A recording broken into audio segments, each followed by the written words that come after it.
Hello, and a warm welcome to the final day of the Crossings Film Festival.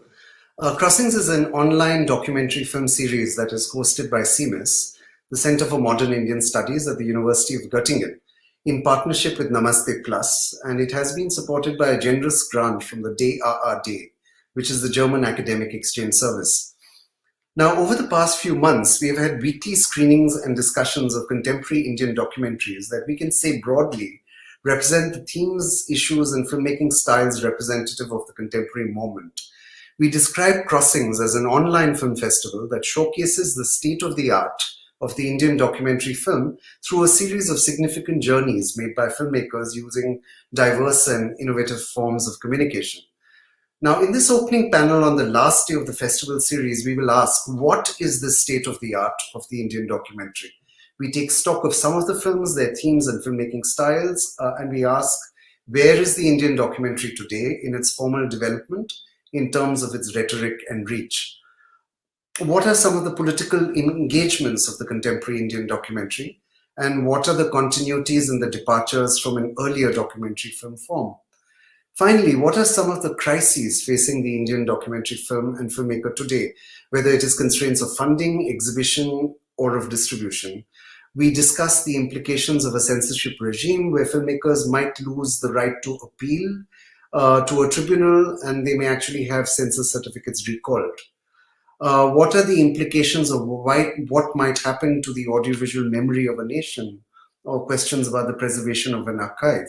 And finally, what is the way forward in terms of funding, exhibition, and distribution? What does the future hold for nonfiction and documentary filmmaking?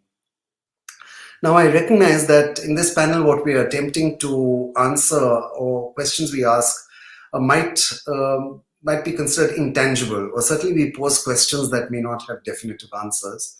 But a discussion on these subjects is considered important because these are crucial questions of our times in terms of preservation of the documentary film form and in terms of preserving screening cultures. So moving forward, let me now introduce you to our distinguished panel who will take this discussion forward. I'd like to introduce Nandini Ramnath, Subhashri Krishnan, Amudan Sanjay Kak, and C.S. Venkateswaran. To say a little bit about our panelists, Nandini Ramnath is a film journalist and critic with the online digital news portal scroll.in. Subhashri Krishnan is a filmmaker and curator of the Urban Lens Film Festival, organized by the IIHS in Bengaluru. Amudan is a filmmaker, curator, and festival organizer based in Chennai. He is part of Marupakkam, a film activist group from Tamil Nadu. Sanjay Kak is a filmmaker, writer, and publisher at Yarbal Books based in New Delhi. And C.S. Venkateswaran is a curator, critic, and filmmaker based in Kerala and is the artistic director of the Science Film Festival. A very warm welcome to all of you, and thanks for being here with us today. Let me begin with, first, let me just come to you, Subhashri, and I want to ask about, what you see as a programmer and a festival curator, what you see are the main trends in terms of developments in the Indian documentary film form.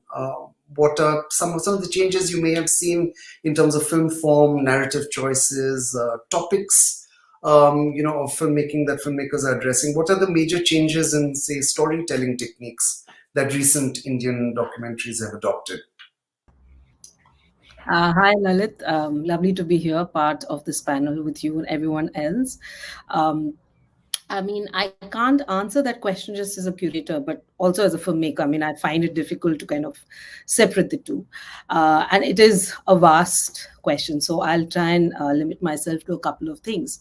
I think one is in terms of narrative itself, right? There are 2-3 kind of shifts that are happening as we speak.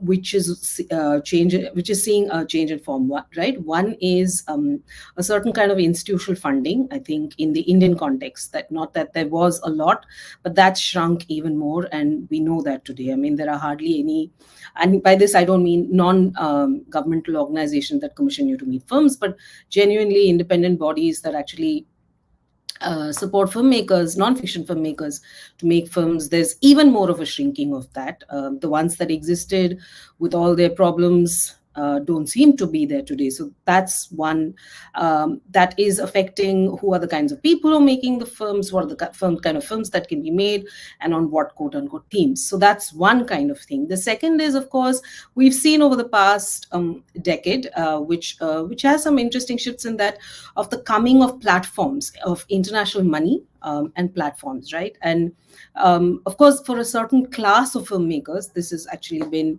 great because you are working with bigger budgets, you are working with perhaps international crews, and the distribution. And if you are working with international funding agencies, so automatically the reach and distribution of your film, which is that much more. But this is not so, and I'm sure everybody who's on this panel will have much to say about this, but this is not without its how do I put it, without its kind of set of consequences. And the one thing I would see is the idea of the story itself, right? At least in my experience, the films that I've seen as a curator, as a programmer, which has a particular kind of foreign or international funding, or myself as a filmmaker myself, is this insistence on that there has to be a dramatic arc. There has to be a beginning, middle, end.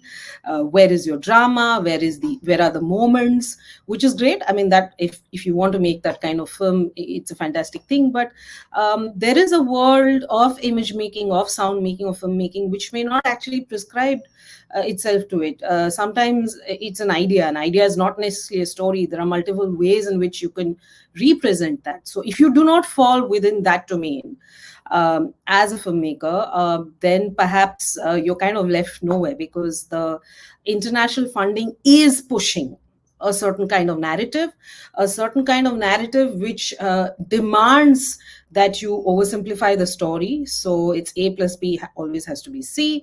And secondly, you have to break it down in a way which is which an international audience can understand and will be able to relate to. So the dependence or the insistence on universal themes. I mean, at least to my mind, these are some of the shift that's happening. And the third thing, which I think perhaps Amudan and Sanjay and others can speak more about, the positive thing is also the coming of digital technology. And what this actually means is that it's no longer people like you and I who are sitting and making films, and the availability of there's a YouTube, there's a Vimeo, people are making things, people are uploading it. So there is also that different kinds of people who are actually making different forms of films, which I actually see as a very positive shift. So very briefly, this is how I see it. You're on mute, Lalit. I'm so sorry. This is something I have to be extremely careful of when I mute myself. That's thanks so much, Subhashri. I mean, that's some very interesting points you raised.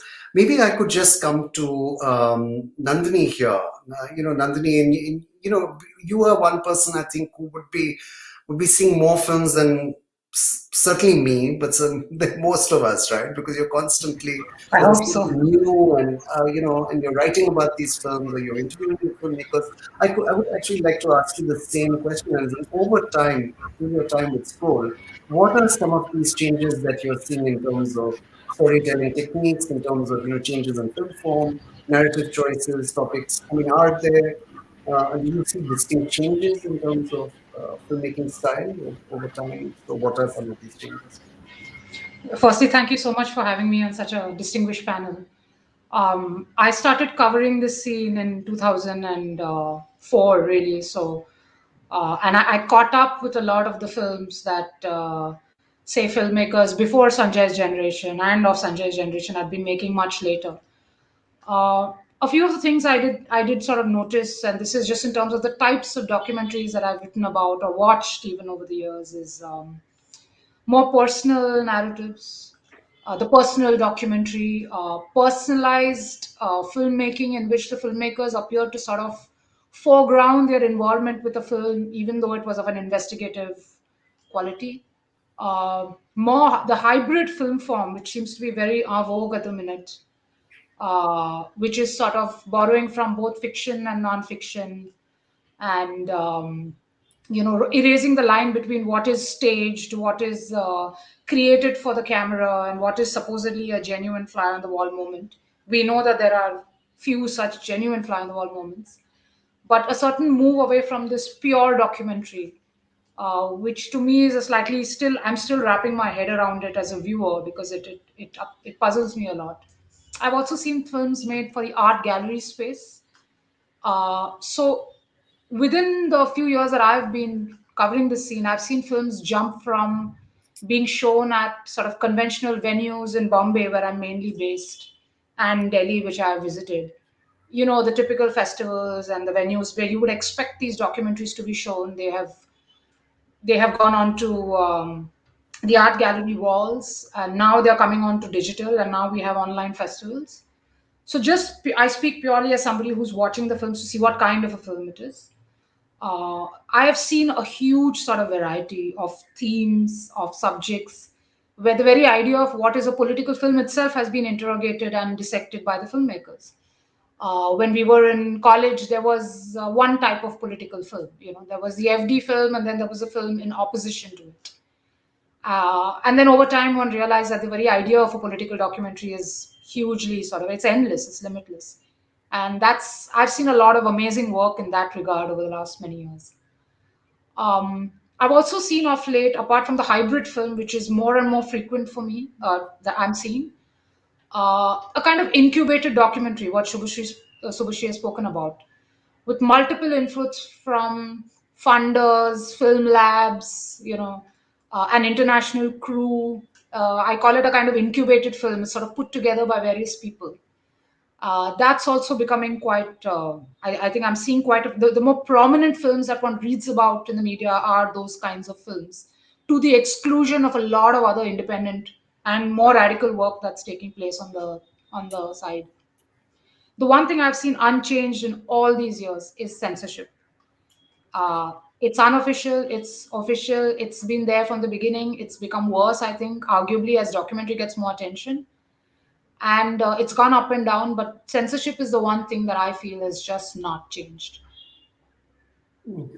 Interesting. I think we'll discuss censorship in much greater detail. Yeah. But these are very interesting points, especially also the reinforcement about this kind of incubated documentary. And I mean, just to share with you, I mean, I think there was certainly one film I worked on some years ago. That was also good, I think 14 years ago, but this was a film that followed the trail of Gandhi's Salt March in search of Gandhi, and it was very much, your producer would say who should edit the film, or who might do the camera work, or who would be the sort of post-production line. It was definitely a team that was brought together, including, your choices were also being constrained. In some ways, it was, I don't want to digress because I had the rights to make a film that I wanted to make later on. So, two versions coexisted, but I'm just wondering, when, extrapolating from that, whether, a lot of these other films, filmmakers are, facing the same kinds of choices. Oftentimes, I think there's a very happy fit in terms of, this international team being put together and what the filmmaker, wants to achieve. But just continuing with this, what I'm going to do is I'm going to try and bring, Venkati, Sanjay, and Amudan in also. Maybe just like to join in terms of, talking about broad changes in terms of film form, narrative choices, topics. I know Venkati and Amudan both, have their, do film festivals and curate and programs for film festivals.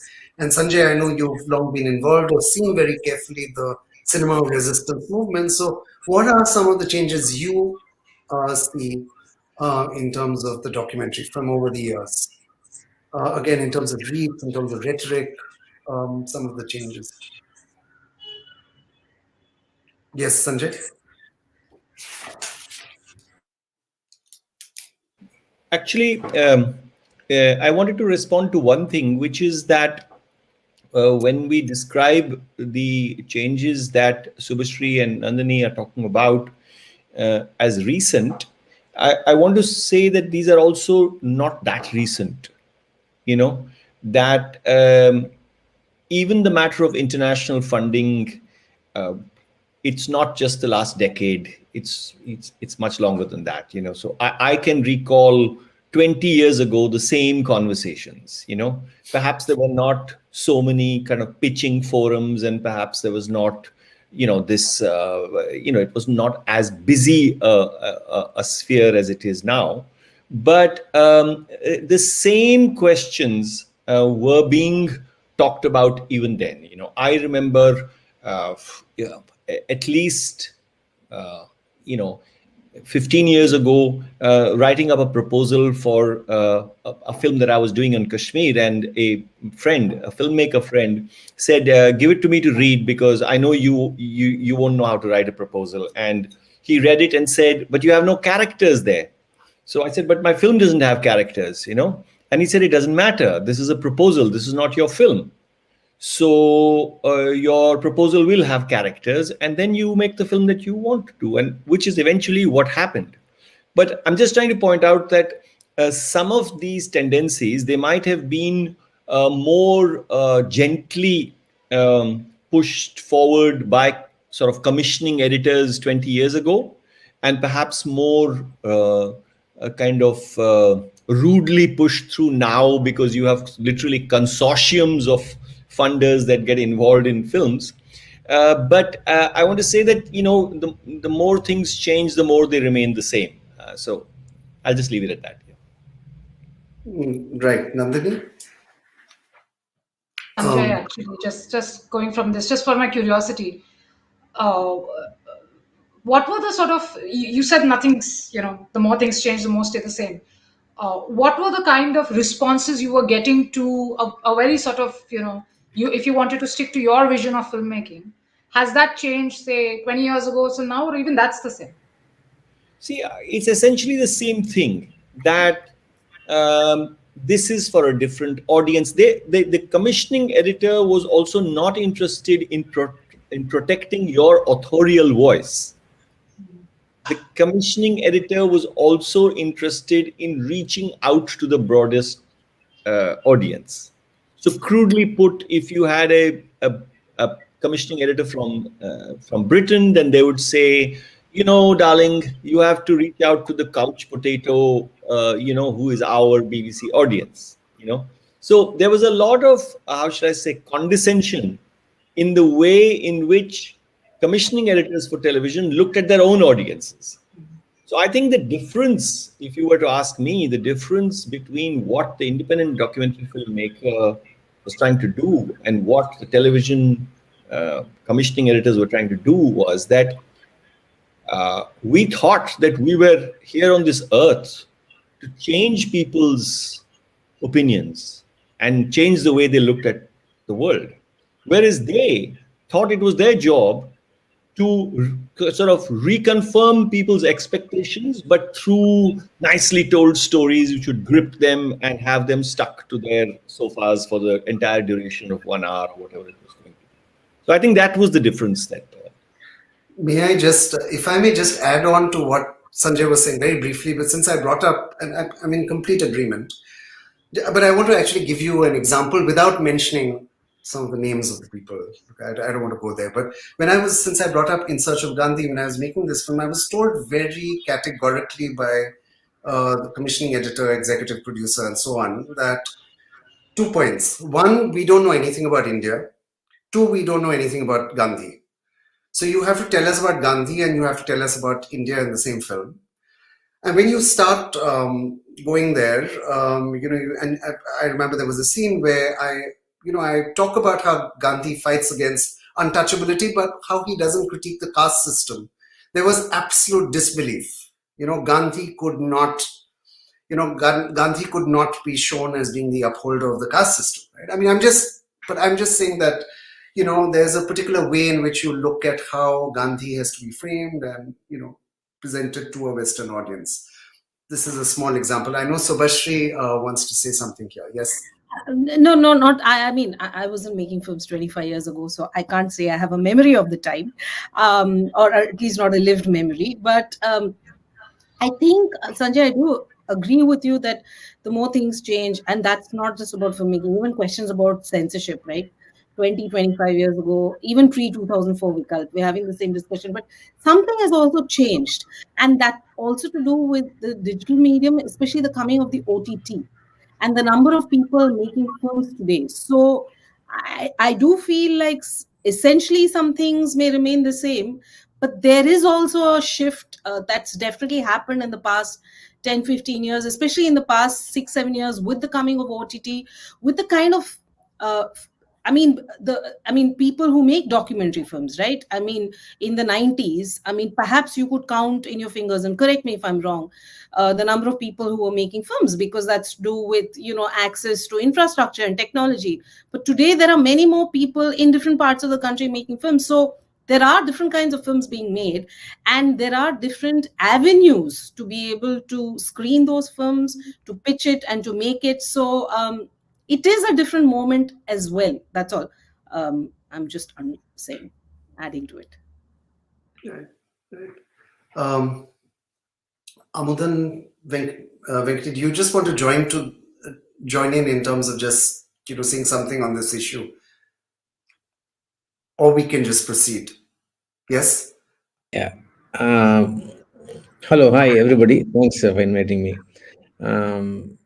See, as a festival organizer or a curator, I find certain things very interesting because, on the one hand, uh, you have more number of film festivals now, India, comparing to like 10 years back, 20 years back. Similarly, you have these OTT platforms. Can you hear me now? Similarly, you have OTT platforms, and so people can make. You can say people can. It appears people are making films freely.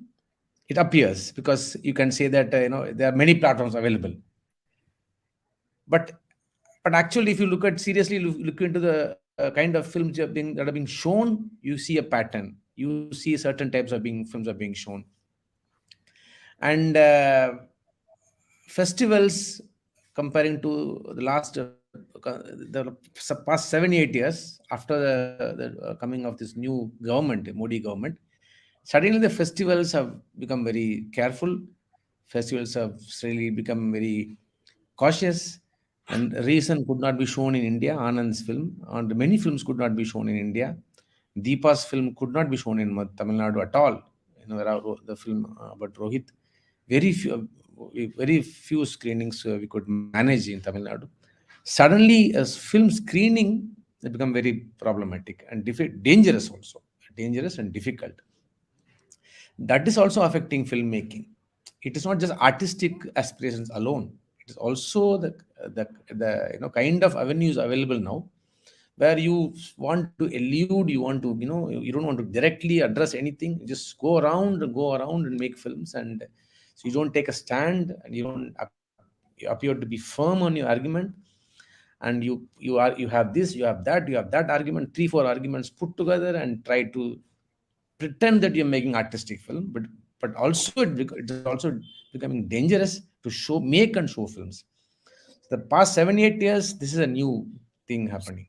The kind of films, fortunately, we have like Bid for Bengal came this year, kind of new straightforward political film in that sense, I want to say.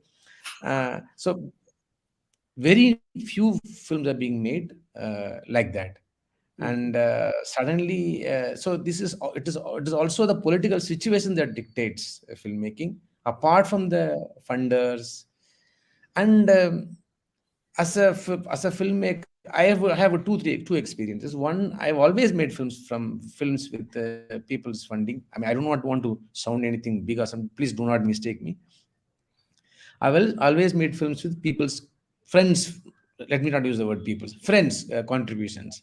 So I've never had any opportunity to work with a producer or a television company or something. But I had one producer for my film Dollar City. When I made the film, and he liked the film, people liked the film, but he was always saying he was not applying the film to any festival. He was always approaching film festivals. He was always looking for an individual who knows the film festival. So that experience was very interesting for me. You don't apply, you go through certain avenues to enter a festival. You know, So it is not very open and naive application and entry form selection committee like it appears from outside, where you go through certain contacts, and those contacts say that such films would not work or would work. So better you make certain kind of films. So apart from funding, the festivals also this, and you all of us know many festivals have these people who look for these films, Indian, curator. Some many films. There are many friends, many of us who know.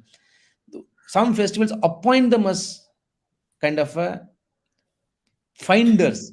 They go around and find films. Again, I'm not commenting on them. I'm not qualifying. I'm not judging anything.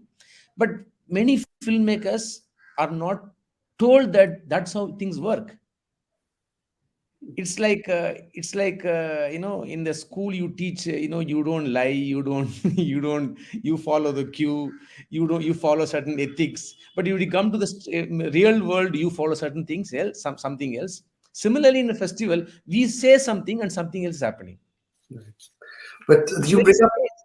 you bring up an interesting point also before this of self-censorship, how programming, how certain themes are kind of constrained because filmmakers themselves censor. And of course, you brought up the exception also, like a film like a Bid for Bengal, a much more sort of a political documentary, in perhaps even in a more conventional sense. But this idea of self-censorship, and Venkati, maybe I can bring you in here now in terms of in terms of science film festival. What are some of these? Do you see a change in the political language in terms of Understand? Yeah. First of all, thank you for inviting me. And also, like 2 years ago, we had this experience at Trivandrum Festival, International Documentary and Short Film Festival, where you had to withdraw two films because they were from Kashmir. They're dealing with Kashmir issue. And also, you have this kind of surveillance from INB Ministry about you have to get a clearance of which films you are going to show, which is actually a huge kind of censorship about the content of the festival, which actually applies, I understand, to all international film festivals. They are just looking out for what is happening in the film festival field. As for science, I think we never had such problems because we work outside the government framework, and we never had such problems. Maybe but people say like Vidjor had a problem in Trichy. There's a festival of documentary films which deal with thematic festival focusing on human rights, environment, gender, and all that. They really had a lot of problems physically. Amudal knows, like uh, people barged in and physically stopped the screening. A lot of opposition from the government, and there are a lot of problems. The scenario is really getting vicious and bad actually. So we do, however, we at the same time these powerful political documentaries still get produced, right? I mean, you mentioned Deepa Dhanraj's film. We know that Anand was able to make Reason a little while ago. A Bit for Bengal comes out, so there is a more sort of conventional political documentary that still continues to be made. But what, in general, if I may ask you, Amudam, how would you generally describe the political engagements of the contemporary Indian documentary? I mean, this is again a very broad question, but how politically engaged? I'm not talking about the exception. I'm talking about the norm here. How politically engaged is the contemporary documentary from India? I may be slightly biased, but um, see, the sudden disappearance of PSBTN Films Division is really amusing. There was a time where these two houses were producing films continuously. They were big, very important players. I've been to many festivals as selector and curator also. And in many festivals, if you like as a selector, we used to really like know how many films we should select from Films Division or PSBT. That much domination they had. And then this in this critical period, when the government was against them, or government was giving difficult time, suddenly these two big houses disappeared. And where do the filmmakers go? And so we have to go back to this independent way of sourcing funding. Suddenly the funding inside within India, NGOs disappeared, starting from Manmohan Singh government, and Indian funding agencies disappeared. And suddenly you have this, as our friends told, suddenly you have these television companies from outside, film festivals from outside coming in, making documentaries about us, about India. Our filmmakers are encouraged to make films for their audience. And what are we doing? So I am little, I would say, it's a good crisis. Now we are in a very important crisis period. Now we have Modi government right now in India, and we have to take a very clear, strong stand. And people are, and if the government if they win in UP, it'll be even more difficult to survive as a filmmaker and as a documentary filmmaker or festival organizer or festivals. And in Kerala, they could manage because government of Kerala is supporting ideas of K, so they could put up a fight against the government. And so this whole ambience is very difficult. So I think before it becomes dangerous, before it becomes somebody gets killed or somebody gets arrested, I think we need to have a plan. We need to have we need to have something to, how to, I don't know whether like people used to have these collectives in certain, in certain countries in crisis period, collectives or school of filmmaking. I think we need to go towards that. And Right. people may, of course, we can all make films differently, but we need to come together and we need to work together as a, like Vikalp thing happened. Right. And because suddenly as a festival organizer, I see some lull in Indian documentary. I don't know I'm right or wrong. Suddenly there's some kind of a lull, there's some kind of silence. Everybody is careful, but being careful is not good. And are we were we pampered by PSBDN films for 20 years or 10 years? Right. That's And a very good point you bring up, Amudan. And I think it's on this note, I think we are going to progress and, sort of discuss further. And I'm going to bring in Sanjay, and I'm going to bring in this idea of, this, what we can call this existential crisis due to shrinking resources, sources of patronage. As you mentioned just now, Amudan, PSPT, FD, also vanishing exhibition spaces and this censorship regime. So, talking about what all of you have brought up. And I bring Sanjay into this also because I recall a conversation we were having where Sanjay was talking about this sort of people's film exhibition in its heyday, your own experience with Cinema of Resistance, and sort of, having a ringside view, as it were, to, what Amudan does, what the People's Film Collective does, and really getting audiences for these films to what we face in the contemporary moment, So how do you see, Sanjay, documentary filmmakers? First, I'll ask you, Sanjay, and then please everybody just pitch in.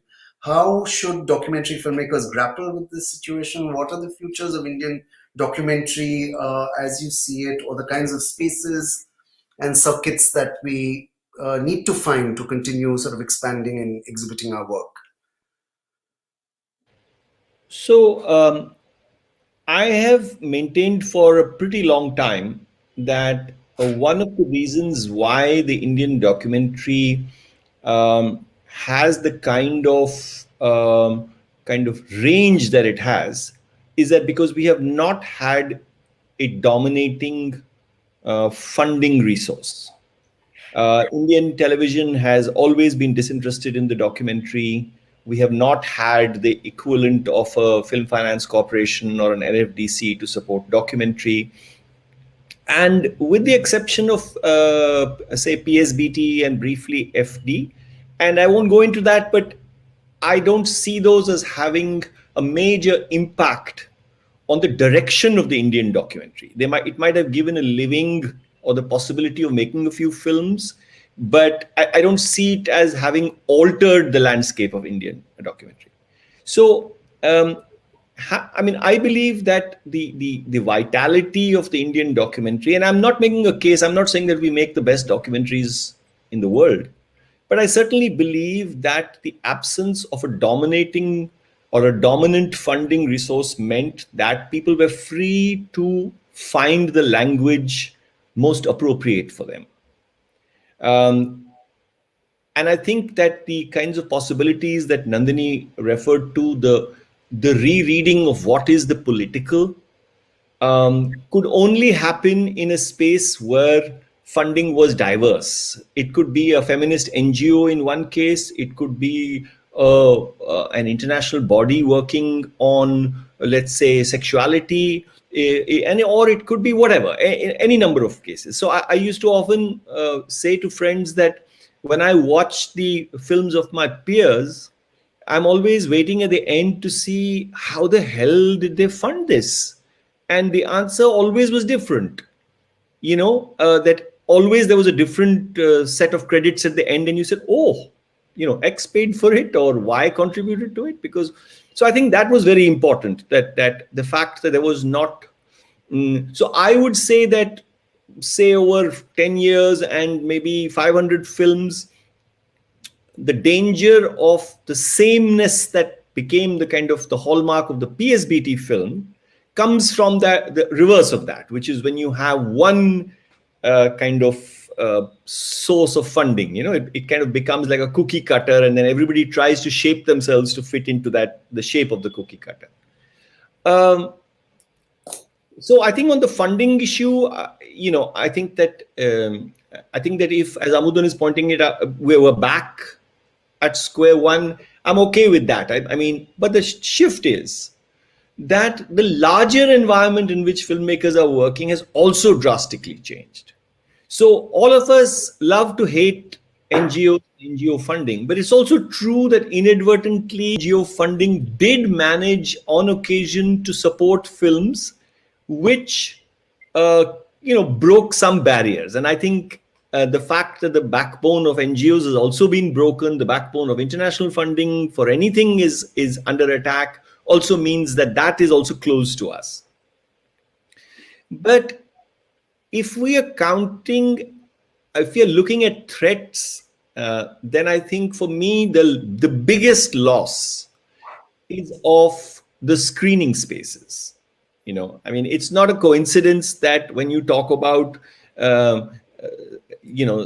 sort of People's Film Collective, that they are in West Bengal, where the political dispensation has been at odds with the central political dispensation. Or Amudan is speaking about Kerala or even Tamil Nadu, where again, their political culture is not as tightly controlled as it is in North India. But as a documentary filmmaker for the last 2 decades or a little less, what has kept me going is the huge narcotic of the audience, of knowing that what we said mattered because people wanted to hear our arguments, and I mourn that. I feel sad about that. I feel that that's a loss, and that's what I agree with Amudan that we need to fight that.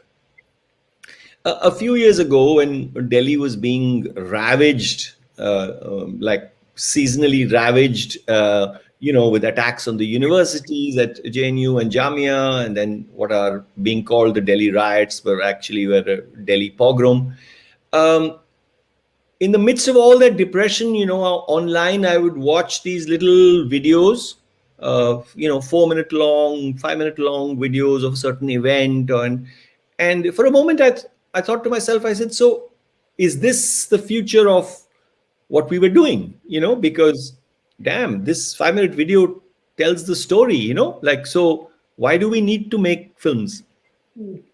So I'm not sure whether I was elevated at a new possibility, or I was depressed that our practice was now, antediluvian or ancient and old-fashioned.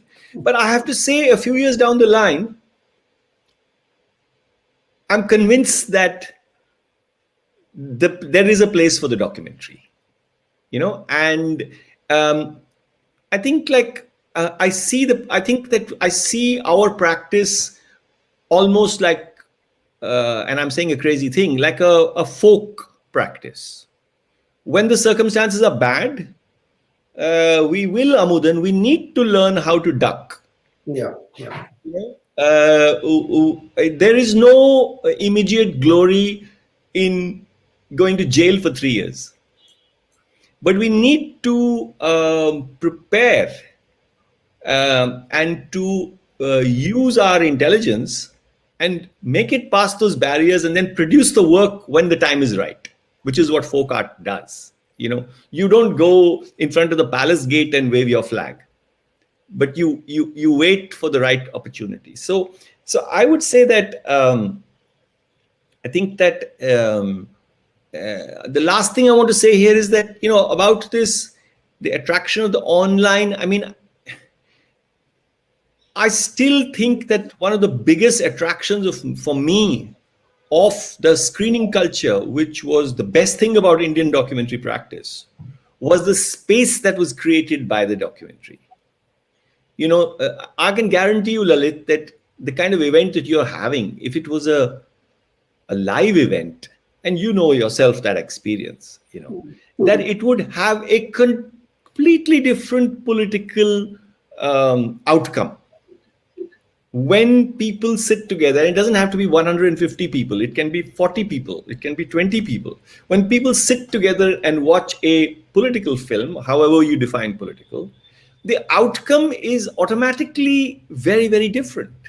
People bounce off each other. I say, wow, that was something amazing Subhasri said, and then I say something, and then somebody else says something, and then somebody else hears something. How often has it happened to us that we've gone in for a film, found it kind of wishy-washy, then heard the conversation and said, you know what, actually it wasn't so bad, And sometimes you watch a film and you like it, and then you hear people take it apart in front of you, and you say, yeah, that's true, it is a pretty flawed piece of work, So I think that dynamic of and that is what the purpose is, isn't it? At least for me, that was the purpose of being a filmmaker, of being a documentary filmmaker, of putting an argument out in the world that people could pick up and run with, or hate or take apart or whatever it is. So sorry to sound like some ancient wreck, but all these issues are old familiar ones. Right. I mean, the things that are being said about digital technology were being said about VHS and video when it first came out. There was as much excitement about the portable digital projector 20 years ago as there is about being able to put a film online. So, the details of it change. But in essence, these are cycles. But the last thing I'll say is that I agree with Amudan that I feel in the last few years a kind of quietness. There was a kind of dynamism in Indian documentary making, at least, which I'm missing. So the occasional super successful international hit, I'm happy for it, but it doesn't change the silence here. And it's not a coincidence that even those films, we're not going to be able to see them for a very long time. Yeah, so I'll leave it there. Yes, Subhasri. No, I was just going to say I agree with you, Sanjay, and I see it as perhaps the crisis of cinema itself, not just non-fiction films, right? We are at this moment where different forms of OTT platform is in our life, right? In the Calvino essay, where film, which was a collective experience of sitting in a dark room, I mean, it doesn't matter if it's 10 or 20 or 500 people, is now become something else today, right? You're sitting in front of your laptop or you're sitting in front of your mobile phone, and it has become a solitary experience. And that is going to be very much in our lives. Of course, it's another matter of the past 2-3 years. The pandemic has only fastened that process, but even before 2020, that was happening. So I couldn't agree more with you. Just to add to this thing of, we are at a current moment where, yeah, I mean, I think there's no one definition of political filmmaking. There are different forms of films, and and the fact that the more you have access, the more you're able to download films and watch films from all over the world, it also influences the sort of filmmaking you do. And in this moment, I see a thing of hope looking at Iranian cinema. I've always loved it, and I feel like perhaps there are things from there as well we could seek aspiration or hope from, is what I'd like to say. Yes, Nandini, please. Nandini, you have to unmute. Yes. Thanks. Sanjay, your words were profound. Thank you. Think about them for a very long time. I totally agree that my own experience of documentary filmmaking was fortunately shaped entirely by public screenings. Unlike with foreign cinema, which I would watch on in those days DVDs and VCDs, my own personal documentary experience was entirely collective. And if that hadn't been the case, I might have had a very different understanding of its history and its presentness. So I personally benefited from it. However horribly organized the event may have been, and so on. MIF, we hated MIF, but we loved MIF, right? I mean, how much I miss it. I genuinely miss it. The thing about digital, I deal with OTT streamers all the time. I've been getting email after email from Netflix, for instance. They sent me a hilarious pitch some months ago. Sort of claiming that they had almost invented documentary. We have this documentary slate, and I was like, this is not documentary. This is a reality crime show. You may not understand it, but we understand it.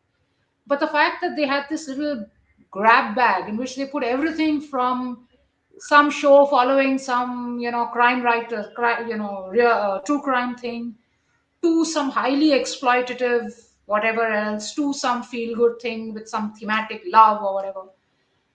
It just told you a lot about the perils of this space, because they choose to define categories and genres and styles very loosely because that's their business model. I just also want to point out that, again, I speak from an experience as a film journalist. Studios, tech producers, the media giants can choose to make a certain technology viable or obsolete. For me, the great example is the Blu-ray. The Blu-ray was sort of, I was an avid DVD collector. And then we were told that the Blu-ray is the way to be. So we were all being encouraged to move from DVDs to Blu-rays, even though they were ridiculously expensive and they were very limited. And a lot of us held out and said, we're not going to switch to this. We know the quality is better.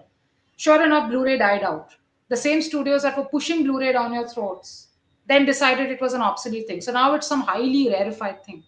And I think a lot of it's the same with streaming, that a lot of streaming exists because it needed to exist and needed to come into being. A lot of it exists because it's being pushed down your throat. It's a half-half thing. And a lot of people can, if they choose, continue with a certain physical form of cinema. They don't want it because their business priorities have changed. So my point is just that, I think we need to, I'm not trying to sound like some cranky, oh my God, these horrible people. But the fact is, there's always, sometimes, in these cases, the truth is somewhere in between this. And this insistence that streaming is the future of whatever. Like, I think with the documentary, it's going to make the documentary the equivalent of the YouTube video or an extended TikTok video. For a viewer who is not really attuned to the history of this form, he's just going to look at this thing on his phone and think it is just another longer version of a YouTube video, because it is part of this streaming ocean where anything is thrown in. So, I just feel that, certain things that are seemingly in current and being proclaimed as a future, there are a lot of people who want it to be the future. It doesn't have to be like that. Right. These are like really good points, and this idea of, what you're saying is also this idea that we had of this collective experience of, watching films together, and what that does, what Sanjay, you were also saying before, and this sort of this watching this film in isolation, where the first thing that goes is the context, right? And it can just never match that collective experience. What, maybe I can bring you in, Venkati, this is just a thought. What can we do to kind of nurture these sort of spaces and circuits, right, of actual live screenings? And actually, obviously it's almost impossible in North India. Certainly in public spaces, it's very, very difficult. We've already talked about how, there is a very different geographical component here depending on which state you're in. West Bengal is different, Kerala is different, Tamil Nadu is different, um, as yet. But what can we do to nurture some of these spaces or recreate? I mean, is the answer like a private film club or private film collectives with an ability to sort of circulate material? I mean, how does this really happen? Venkati, would you just like to pitch in here? Yes. Yeah. One of two quick points actually. One thing is about the film festival spaces. Again, I think if you look at the kind of film festival spaces and the kind of composition of the audience for the last, maybe 20, 25 years, I think it has been shrinking. I think it has become a kind of monologuic space, where you meet all like-minded people coming together to watch, everybody knows sort of thing. Like, so I think, can we break that? Is it possible to break this sense, which is a question related to who is the public of documentary films in India? Who is the public? Who are we addressing actually? Are we actually addressing general public? And also this whole question of addressing a public by a documentary in a hugely polarized, you know, public mediated space that we are working with, which is marked both by this kind of very polarized kind of opinions, maybe post-truth kind of atmosphere where you only take what you want, and also a kind of space where, there is a lot of access. You can pick and choose from whatever you want. Huge access in which a documentary filmmaker or a festival or a curator is trying to say something. I agree that there are a lot of films happening, a lot of filmmakers coming up with a digital, a lot of things are happening. It's very exciting things outside the kind of festival circuit and also outside the OTT kind of incubated film circuit. A lot of things are happening elsewhere, which was very personalized, experimental, very rough kind of films are happening.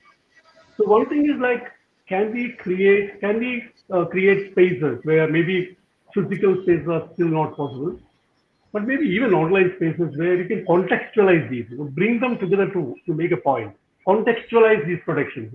What is happening is not that there are no films, it's not that there are no filmmakers. A lot of things are happening in India, all over the world. What is not happening, I think, is the creation of new platforms of interface where people come together and look at something together and talk about it, like what Sanjay was saying in the festival, space. So can we create new context? Can we create new, for instance, like if you look at 70s radical movement, you see they created street plays. They had film society movement. They had little magazines. So they were actually not just writing or making films or plays. They were also creating spaces, new spaces of interface with their own potential audience, target audience. So can we actually discover with these kind of digital platforms that are available, can we actually create new spaces of interface coming together, mobilizing the whatever energy and positional counter aesthetic that is available. Third, what is lacking in the Indian context, I think, is also especially if you compare it with the documentary film movement elsewhere, writing about it and all that. What is we really lack, critical discourses about what is happening. Put a lot of films are being made about a whole lot of things in such a diverse country like India, like amazing diversity of work that is happening all over the place. So that you have a whole lot of films coming from Northeast during the last 10 years, from Kashmir, from a lot of different regions which never, were had their voices in the mainstream, platforms. So I think there's no theorizing about it. There is no critical discourses that puts them in perspective and trying to say what they're talking about. How do they actually uh, what are they talking about in the historical moment that we are in, and also how do they actually relate with the kind of global scenario that we are living in. So contextualize them historically and also in the sense of aesthetically, and also as a part of a global medium like documentary. I think these things are lacking. That is what I feel should happen if we have to create a radical moment. Would anyone else like to join in here or contribute to this? Yes, yes, Nandini. Sorry, I'm just the only one talking away, but I just want to also, I mean, I know, I guess we're going to get to it, but I'm just very curious about the ways in which uh, I would like to ask Venkati and Sanjay particularly, and even Lalit, with your experience of, of so many years, that was there never an attempt made to set up, like we have art house cinemas in major cities in the world, right? I mean, New York has the Angelica and the Lincoln Center and so on, where you would have spaces where you would show non-commercial or minimally ticketed shows and so on. And has there ever been have there ever been conversations where somebody said, okay, we're going to dedicate this small 200 seater and we're going to show you, Sanjay Kak's Jashne Azadi for the whole month at a nominal price and let it play there continuously? Were those conversations, because they had a conversation in Bombay about doing that for Indian, like, fiction art house cinema. It never went anywhere because of property issues and so on. Was that in your times? Was that was that happening? Yeah. See, every aspect of film production in India has always been extremely tightly controlled. So if in the earlier period, pre-video, pre-digital, the stranglehold on film production was done through the control over raw stock and therefore control over the lab. So, there was a kind of pre-censorship already going on over there over who could get access stock. So entertainment tax is the other one. Because you can't sell tickets without entertainment tax, it's too much and it's too complicated, because then you're entering into the hands of the government. So if I can speak about the city of Delhi, see, the one exception which worked was Nandan in Kolkata. But that's because it came up under the left front government. Right. And it briefly flourished under the left front government. And eventually it was asphyxiated by the left front government, which is to say that no one who had a film which the West Bengal left did not find comfortable was going to be screened there. So it was only going to be a certain kind of film. And of course, even the chief minister and his wife would drop in for that screening. And it was like, part of the mythology of Calcutta. In Delhi, we had many venues. When I was just starting off as a filmmaker, the trade fair had a theater called Hamsadhwani at Pragati Maidan, where very cheaply you could buy a ticket and watch a film. So many of us have seen each other's films there, projected on 16 millimeter. And I think the reason they were able to do it is because as trade fair, they were exempt from the taxation issue. Then for many years, other venues became fairly regular.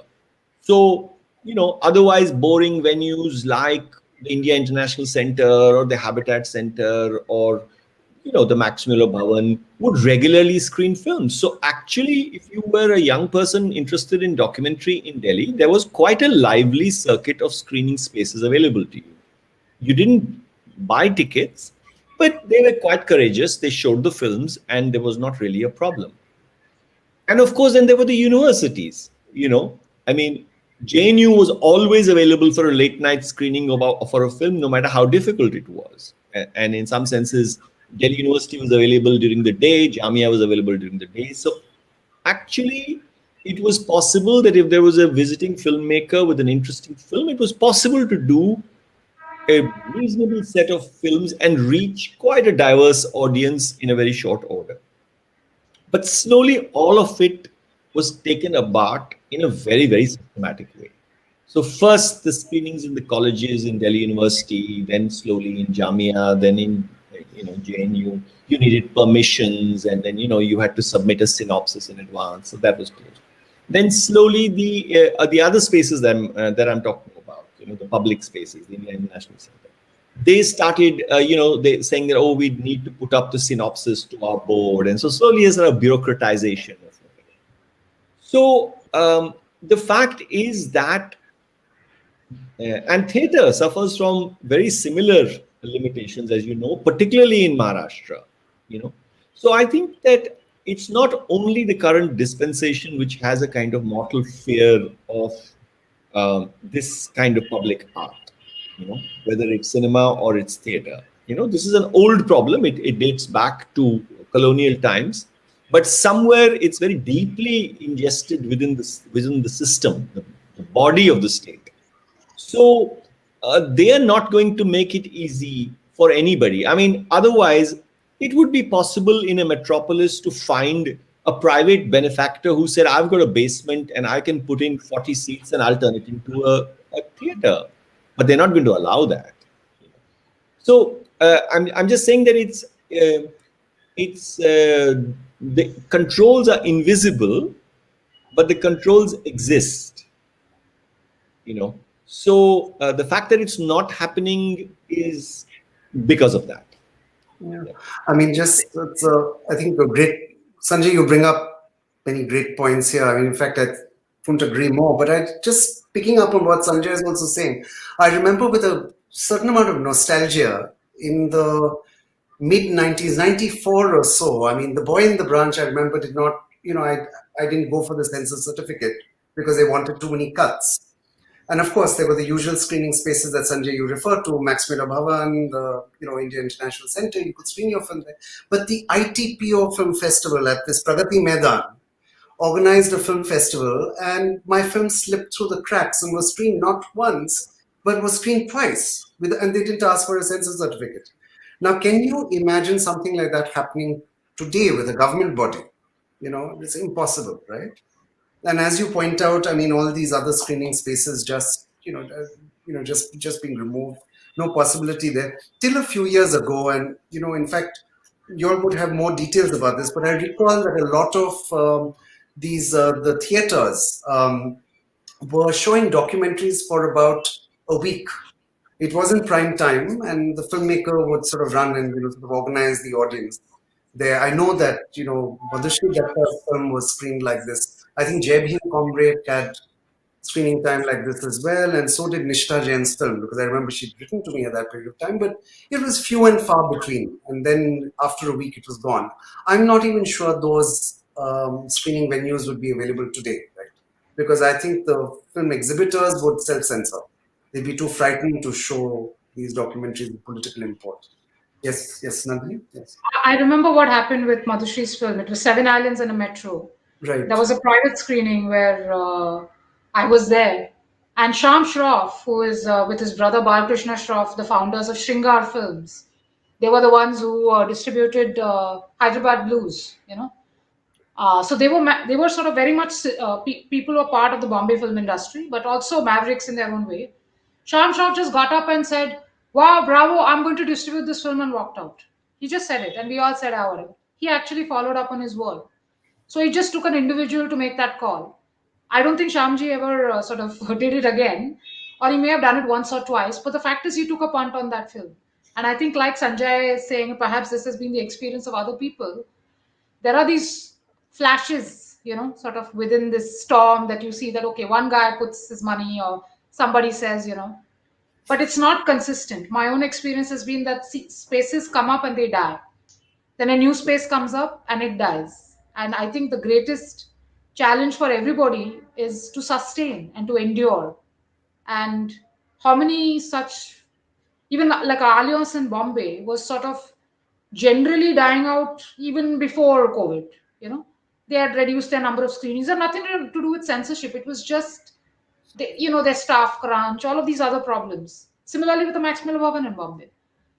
I've seen Fassbinder's entire retro there with all kinds of like very explicit content. A lot of these guys just stopped programming a lot of stuff over the years, 4 or 5 years before the pandemic. The pandemic gave them the perfect excuse to shut things down for good. So I think for me I'm on the outside of this. If a space endures beyond 10 years, I find it, I marvel at it. Yeah. Talking about now, and I want to bring the discussion onto, the erasure of sort of public memory, if you like, or the archive, and maybe I can, bring you in, Subhashri, here, and this through its concerted attack on the films division and other key film institutions, the present government might be out to destroy the film archive and erase the institutional memory of documentary filmmaking. what is your response to this, and what are the kinds of archival creation, rescue, restoration efforts that come to mind? It's a big question, but what are some of the sorry, so Subhashi, maybe I come to you later. Let me just we come to Subhashi later. She'll pick up on this. So maybe I don't know if anyone would like to address this, which is really the problem of destruction of the archives. So I just want to point out one thing, that because I'm in touch with some of the filmmakers in Bombay, the guys at FD, I we see. don't know yet if the archive will be destroyed.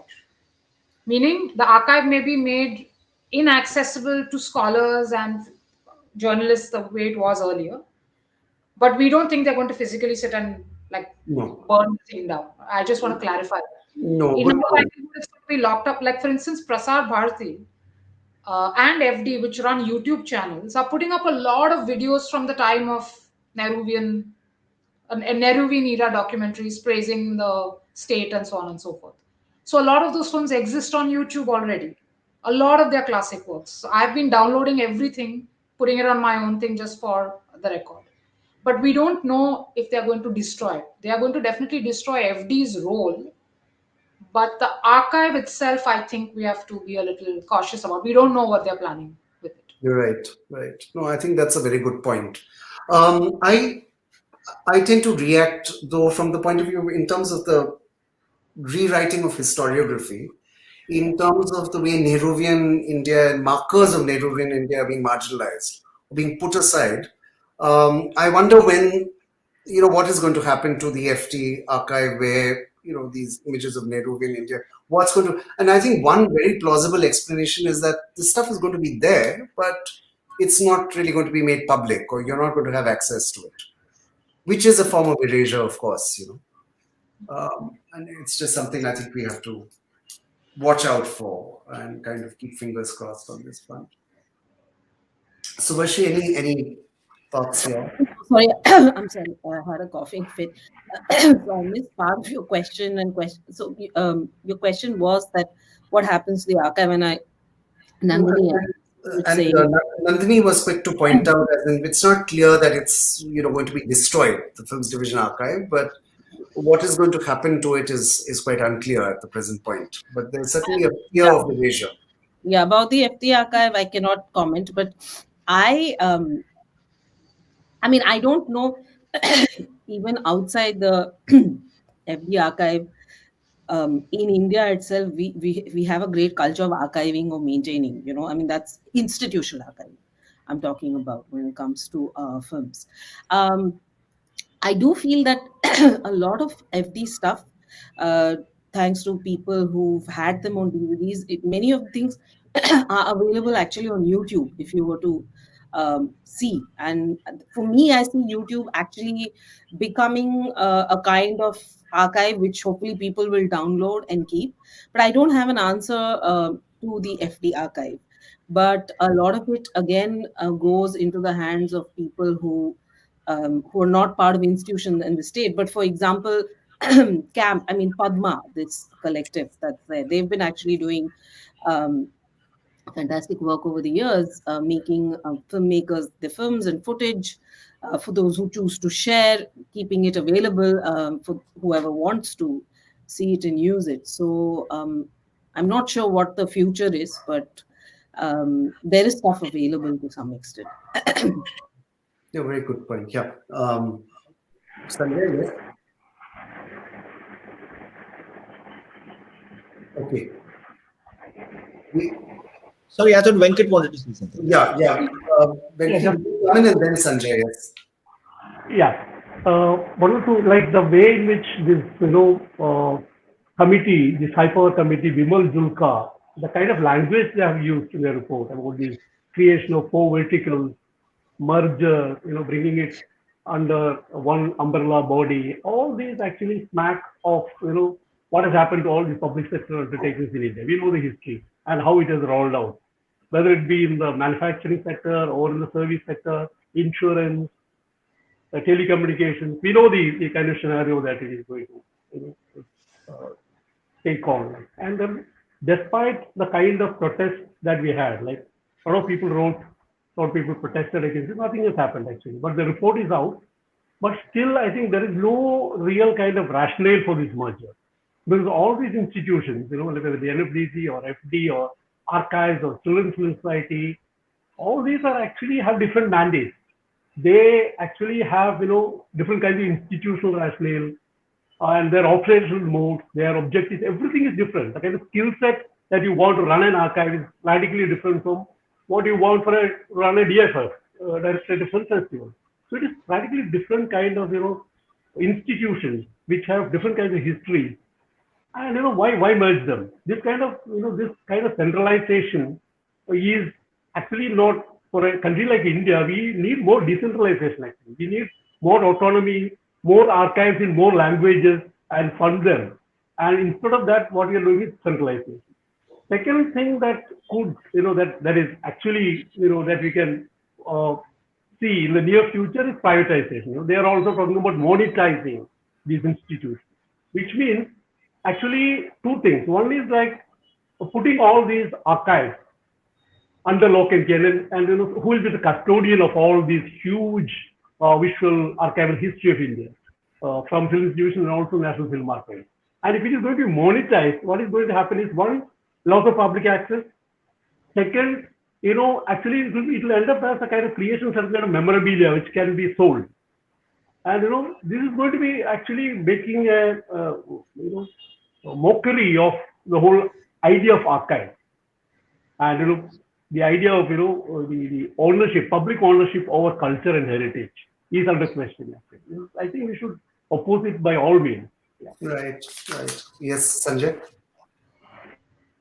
Two quick comments. One is that I would not be very sanguine about FD material or film archival material which is available on YouTube.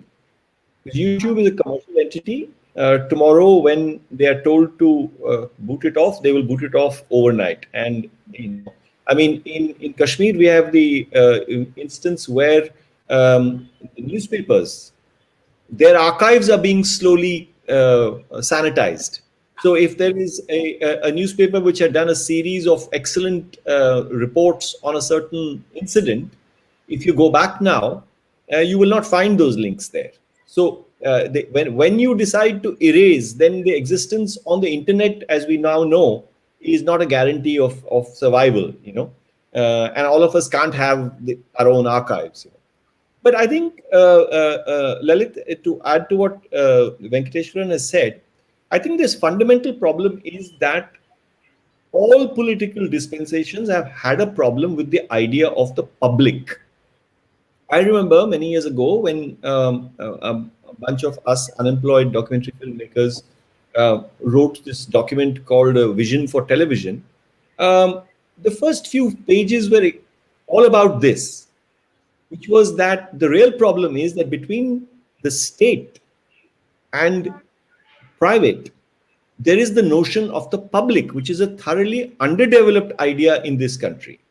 So, for example, we imagine that Films Division is a public institution. Films Division is not a public institution. Films Division is a state institution. Our demand ought to have been and should be and is that the archives of the Film Division are now a public asset or should be a public asset. So, and for this, we cannot only blame the right-wing dispensation in power right now. Previous governments have been as guilty about controlling cultural assets, ostensibly public, but actually they are like private fiefdom. So, it has to be said that, for example, the Indira Gandhi National Center for the Arts was created with a set of permanent trustees. Now, however good those people are, the idea of permanent trustees smacks of dynasty, So I think that I know this is a time where everything seems to be on fire, so it's a difficult time to start saying that what about the public sphere? But unless we find wider acceptance, even amongst our peers, even our peers think that the polarity is between state and private. But we know that it's absolutely critical that there be a something which some institutions which are which are run for the public good. And I this is a difficult one, but yeah. Right. Okay, many interesting points have come up here. Now but we haven't really talked about the process of funding of documentaries moving forward. Amudan referred to this a little bit in the beginning when he talked about his own work and how he's gotten funding for a lot of his work, which is basically essentially a form of crowdfunding, right? What, in your opinion, is the way forward here? I mean, with shrinking state patronage, or even a lack of sort of private funds, and what is really left? I mean, you have some documentary foundations where there's very strong. I mean, there's international competition. You compete for these few documentary grants, and then what else are we left with? Does anyone have any suggestions about, say, the funding of documentary and how we move forward?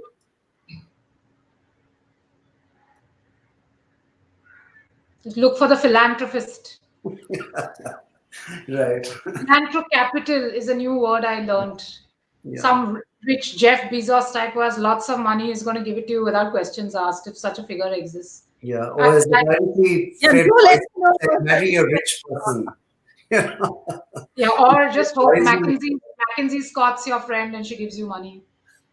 Right. I mean, I believe this was how some, for instance, Manikal and Kumar Shani, so a couple of their films were funded in this way. A couple of art galleries said, take the money and we don't want to know what happens with it. So, Right. I'm being very facile at the moment. But No, but as you know, it's sometimes just heartening when you see a film that is made. I was just talking to, Kasturi and Doipa and the filmmakers of Big for Bengal, and they had a sort of starting grant, and then after that, it was just a lot of friends got together and they were able to raise their funds, and they were just saying that, well, they are making it difficult for us, but films are still getting made, right? Films are still getting made. If you really want to make your film, you will find a way to make it. The question is how, and I guess what I was just trying to get at is... I'm just thinking aloud here as somebody who is in the middle of trying to raise funds for my film, and I have I can do an art project of rejections that have come. One is, there's of course crowdfunding, and people also ask for crowdfunding at various levels. I mean, it's usually you shot something and then you need it for post-production, or you need, certain schedules of shoots. So, and what I've seen vis-a-vis crowdfunding, again, like everything else, there's certain kinds of films that work in a crowdfunding context, right? So that's one mode. The other mode, which I see with some filmmakers now, is being part of a large research project with universities, not just India, I mean international universities. You become part of the research project team, and then that's one way for you to be able to make your film. I mean, that's something I see some of my peers actually doing, because I mean, because there is almost no funding here. I mean, so that's one way, and I actually think, yeah, I mean, what also a lot of people are doing is, if you have your own camera, and I mean DSLR with many of them, you basically shoot something and then you pitch at various places, or private entities give you money.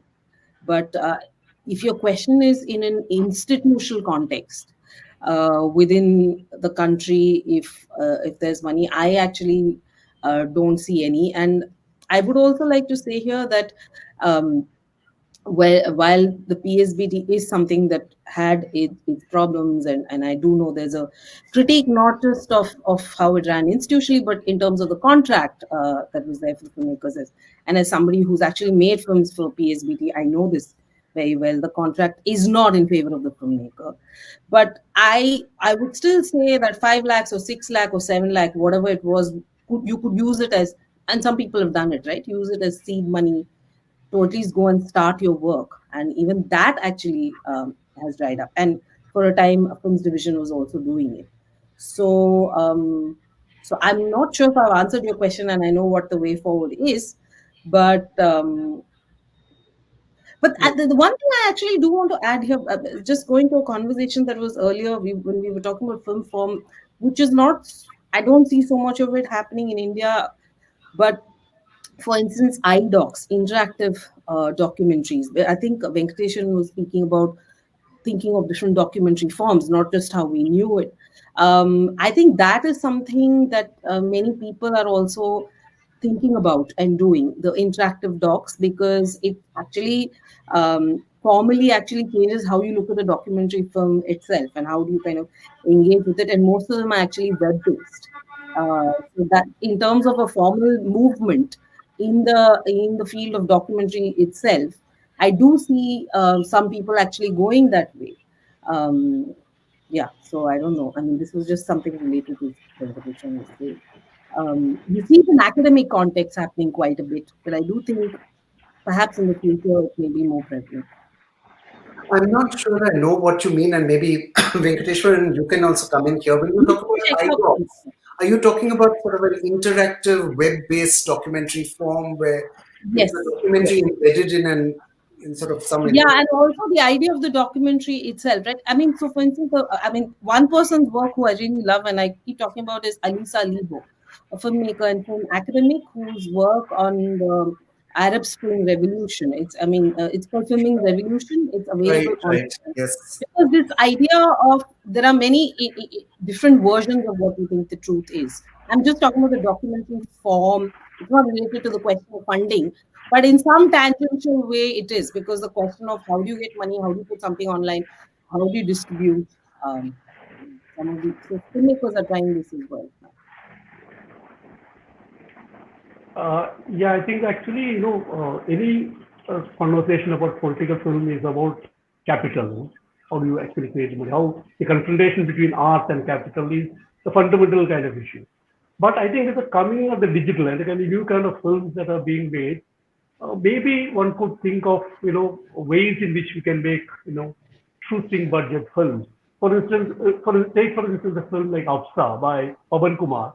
I think 80% of the footage is actually television news. It's not actually shot. Very few actual shot footages that he himself shot, but rather taking it from local television channels. So what about database cinema? There are a lot of films coming in where you are putting things in context with found footages. So maybe I think we have to find some ways about, because there is an excess of images and narratives all around. So can we actually contextualize, you know, bring them together, put it in some sort of perspective, and maybe use that to pitch for a bigger, film among a particular group or crowd or for crowdfunding or whatever. I think these possibilities have opened up, and there are a lot of films that one sees in film festivals also, which doesn't use camera at all. Actually, they're just editing. They're just using found footage, adding text, adding voice, and putting it in particular kind of context. It has very radical kind of opening up what is available, sequencing them, and creating a kind of radical aesthetic. Maybe one that is one. I'm just thinking aloud. Yeah. yes, I Mudan, would. yes. Subhasri talked about Iran, and Iran. She gave a Iran example, and we are in a crisis time, and we need to find new producers. See, we have lots of media schools across the country, and like Anjali and Jaishankar did. Like I would say that we should work with media schools and film schools and make films with them. Of course, creating a new language where we don't have to directly say things. Maybe we have to find ways to tell stories, like if people they do it in Iran or something. And so film schools, I think they are a very good platform. There must be definitely more than 1,000 film school media, I mean media schools in India, so they have equipment, they have funding, they have all the possibilities. And the filmmakers can, and many of us actually teach in many media schools. So I think we should encourage, we should work with them, we should encourage them as a collective. Also, we should write to them, and they can be producers, they can be funders to make films. They can raise money. In those days, NGOs used to raise money for filmmakers. Filmmakers, instead of filmmakers raising directly money, and filmmakers work through NGOs. I think we can use these media schools and make films with them. And I saw some films, like student films also being shown at Mubi. I saw, say, Aravindo student films were shown in Mubi recently. I saw. So I think we can one that media schools can be a one of the wonderful opportunities. I think Lalit Vachand should produce films now. He's a part of media school. Right. I hope you got the hint, Lalit. Yes. Subhasri, That Lalit would be should produce films. Yeah, now we just did one's first film festival. Now the next step, easy peasy, Yeah, just produce film documentaries, yeah. no problem. But seriously, I mean, made so many good points have come up here, including this one with working closely with film schools and so on. I want to just shift the conversation once more to this online digital space as a film festival space. And I know this was addressed, and I think I would know what a lot of you feel about this. I mean, speaking about crossings, I mean, I want to say that the only reason we were even able to organize something like this was because I really was able to go and see a lot of films organized by friends and colleagues who otherwise I would not have been able to see these films because I would have needed to be at, say, maybe Urban Lens, right? Or at, XYZ Film Festival. But now these films were made available online. So you were able to see a lot more. And um, equally, I think in a very sort of modest kind of way, these films now are circulating to a wider audience. But what is the potential of being able to nurture these kinds of spaces? I mean, is there a case to be made for a coexistence of? Are we talking about the hybrid festival really, or is it just that in the long run this has severe limitations? Because as Sanjay was saying, there's nothing that can match this feeling of actually sharing your film with a live audience or having an audience interact with each other while watching a film. I just wanted your thoughts in general. Um, Sometime back we did a hybrid festival. And sorry, Subhasri, you going saying something? No, Amudan, Sometime back we did a hybrid festival, and I mean, of course, in the lockdown period we had online festival, and then in between we had opportunity of doing online offline together, and it worked. Actually, it worked very well.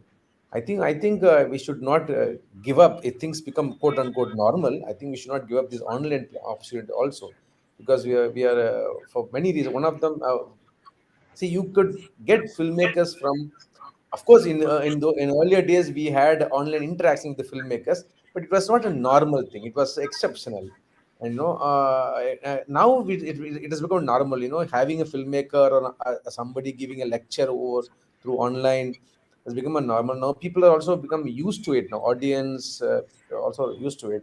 I think we should not give up this platforms, and I think we should combine it. Of course, technically, it's very difficult to combine it. So much of work has been done, but still, I think it's an opportunity. Subhashri? I would agree with Amudan on this hybrid. So, Urban Lens, for the past 2 years, we've done it online. And I must admit that um, it is, I mean, it took us a while to get used to it, especially the first year, because the fact is, Urban Lens is a small, intimate festival. I mean, Lalit, you've been to the festival, so you know what I'm talking about. I mean, there are 60 people in a room. There are intense discussions about each film for half an hour after the film. And suddenly you are here in the space where you kind of see their screen name. You don't even know who these people are. And the conversation, there's a tactility.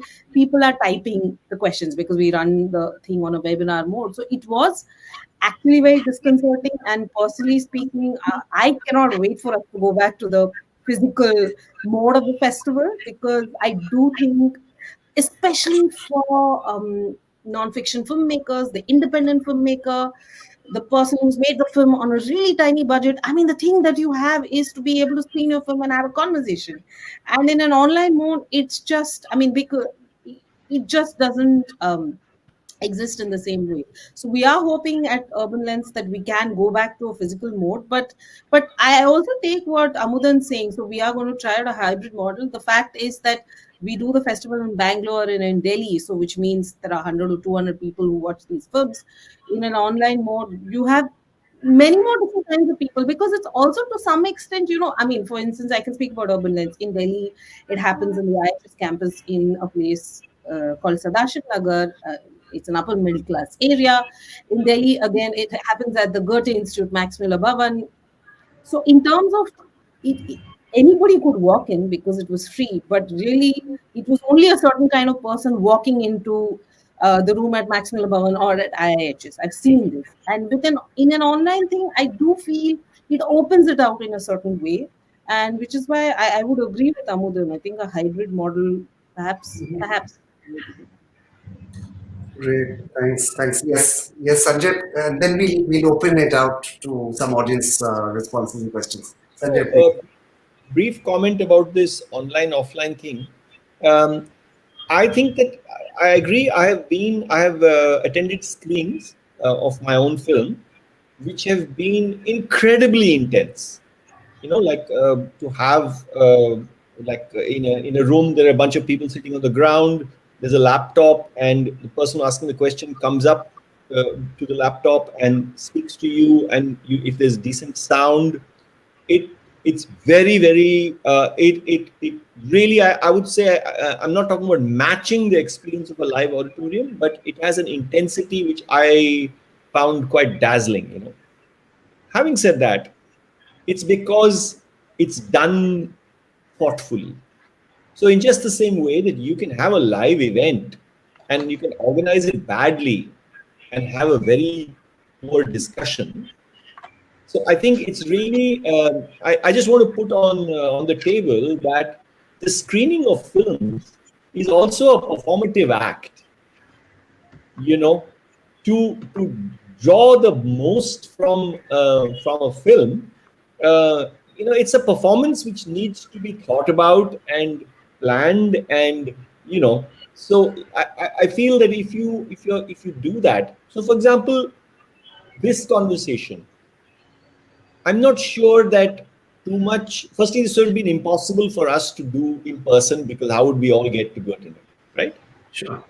And I'm not sure we are losing anything by having it in this form. And I think it's great that we are having it. So I think that hybrid or some events which are done, everything has to do with how well you think about it. I think it's not simply a question that, oh, I have a film and let's just show it, and it'll be a great, highly kind of thrilling event. It's not. Amudin knows this, and so I'm sure she also knows this. Like how difficult and how important it is to situate a film in such a way that then it can lead to a good conversation. So I think that I believe that particularly in India, because of COVID, we've now learned this hybrid form. I mean, this online form, and I think it's a valuable one. It should be used. However, it doesn't change the singularity of the experience, because the exciting screenings for me online have been where there's a bunch of people there, and I'm being able to feel the emotional charge of that conversation because I'm the only one not there. But if everyone was scattered in different corners and in little postage size stamps, then I'm not sure it would match the experience. Right. Certainly not in lieu of actual live screening spaces. Yeah. Point is very well taken. In fact, I think I'm going to read out some of the questions from the audience now. I think it's just, some of it might even be repetitive, but I'll just read it out anyway because some of it is interesting. Aju John asks, are there new internet-enabled forms of financing? Again, we've covered. Have crowdfunding platforms had any effect on financing? So that we did talk about the crowdfunding and the importance of that. But second question is exactly what we were talking about. What has been the experience with discussions during online film festivals? So there you have it. Sanjay was just saying how it can be very good depending on the context and the thought that's gone into it. What would you do to improve the conversation? Again, I think this is, it's again getting the context right and just planning for all those other factors? But I think these are good questions, but I think they've also just been covered. Felix Gisman asks, Felix is actually a part of our team, but today he's in the audience. Question for Sanjay. Sanjay, you mentioned a diverse audience. What is a diverse audience? What can we do to reach people outside an artsy academic bubble? I've seen it with Crossings, that the target audience was wide and narrow at the same time. But what is a diverse audience, in your opinion?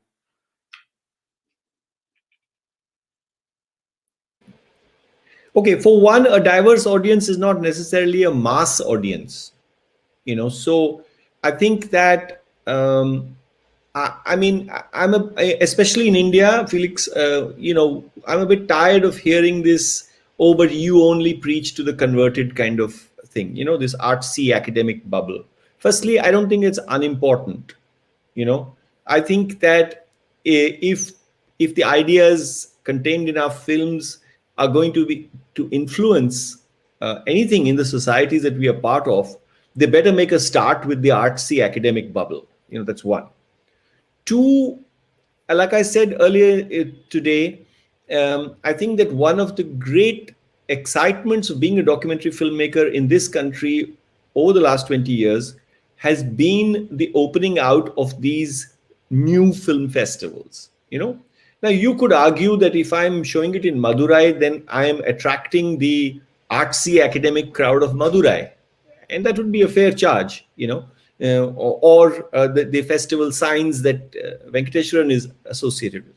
But I mean, that is natural. Like a certain kind of person will hear about an event of this kind or a film of this kind and show up and be part of that audience.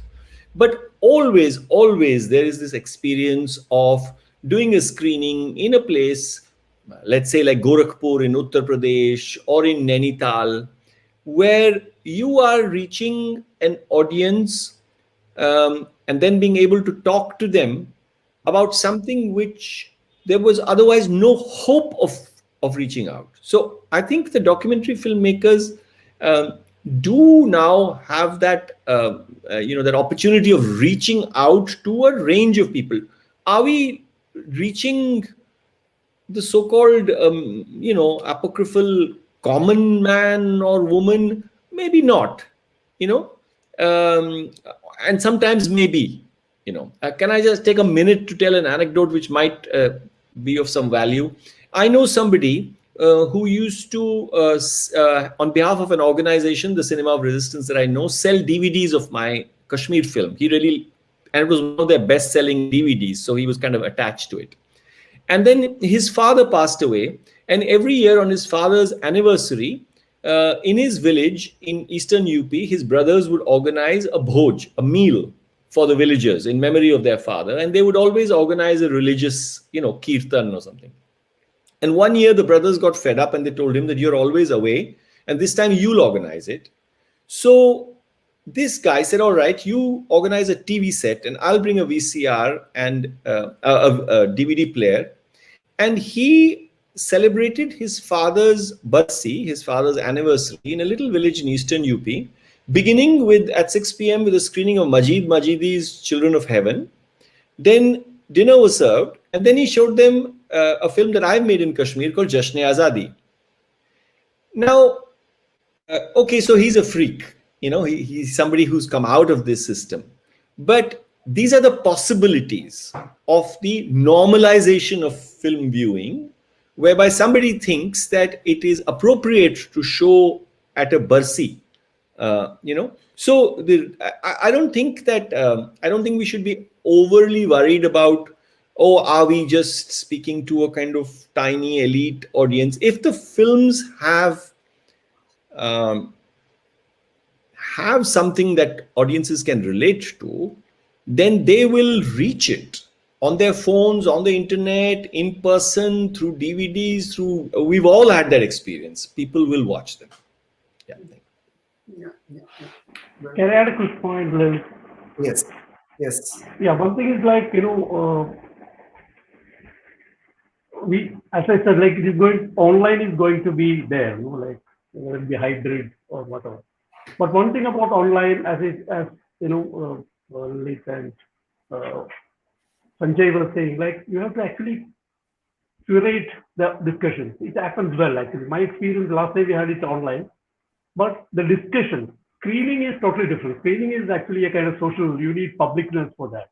A lot of people sitting there. But for discussions, actually it really works better online because you have very structured kind of, you know the time limit. It is structured. You can also actually, bring in very serious kind of people to act as discussants, and you can actually do it really well. Second thing is like, one more thing is like, unlike physical events, offline events, online events can be recorded and archived for the future, which is huge advantage actually. Yeah. And Right. also we should not forget that in a country like India, those with no digital access have no access to these resources or events at all. This is also something to be remembered. Right. Right. I mean, offline events can also be recorded, but it probably requires that much more effort, right? I can vouch for that. It does, because I mean, not to speak about Urban Lens, but since I am here representing the festival, I mean, first of all, it's not a competitive festival, so we show films that were made like 20 years ago that would have made in the year that we're screening, because it's also to be able to look at film as a text. So the way you watch a film in 1990 may be very different from when you watch it in 2010. So in that sense, I think one of the main problems, the way I see it with film festival, especially competitive film festivals, is to look at film as a shelf life kind of thing. Okay, so it's running for 2 years, it will be screened in all these festivals, and then what? And I think one of our mandates is to be able to look at films on the urban across time. And I do and I think it's not just Urban Lens. I mean, other festivals do it too, that even in the offline version, conversations actually are as much a part of the festival as much of screening of films, because a film is 10 people will look at it and read it differently, but actually through conversation you bring out attention to it in a particular kind of way. And I also do think the thing about the whether you do it online, the importance of conversation in a film screening space, not just festivals, whether it's online or offline, is the fact that I think many times, I mean, at least this is how I am, you may watch a film, you may be part of a discussion, you may agree, disagree, and then something actually remains with you. And I think that for me is the power of art or cinema.